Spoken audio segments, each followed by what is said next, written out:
And joining us now is UCSD political science professor Thad Kousser.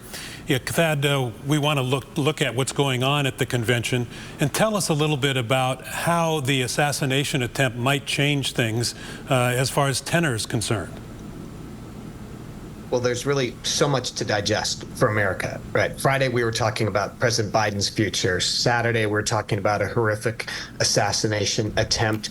Today, we're talking about a new vice presidential nominee and this convention that normally has a jubilant tone and is also used as really the kickoff to the campaign, which means both going positive on your party and negative on the other party.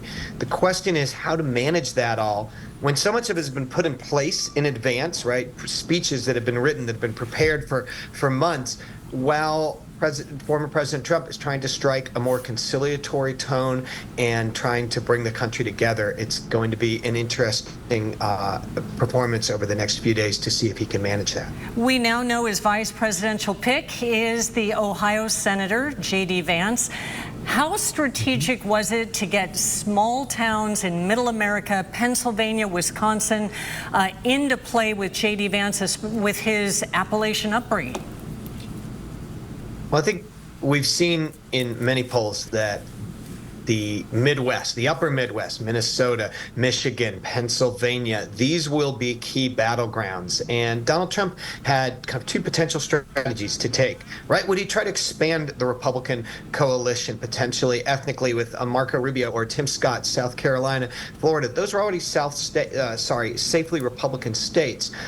What he's doing with the selection of Ohio Senator J.D. Vance is really kind of doubling down in some ways on his base and the core of his support, but also trying to have someone who will be a helping hand campaigning in these American heartland post-industrial areas in the upper Midwest. Should the Republicans be concerned that J.D. Vance is a hardliner on abortion and other issues that appeal to the base, but may not appeal to the critical suburban women and moderates across the country?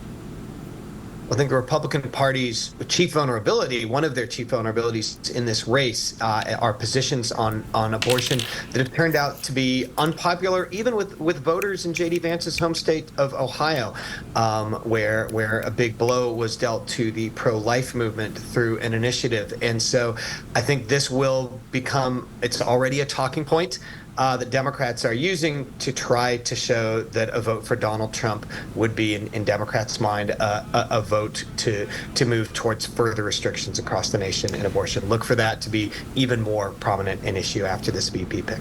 What is your take on this particular pick being as much a setup for the future to kind of be in the image of Trump as we go forward into the future with the Republican Party, as it is that these two men get along and see eye to eye ideologically?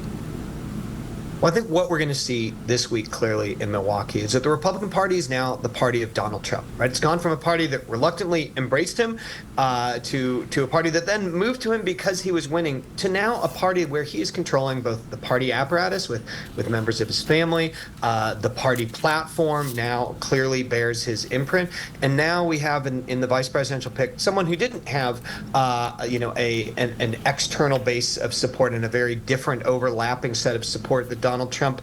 Sometimes the VP pick is to try to bring different parts of the party together. This is to accentuate and in many ways broadcast the image of the Republican Party is now an extension of the image of Donald Trump. Thank you very much, UCSD political science professor Thad Kousser.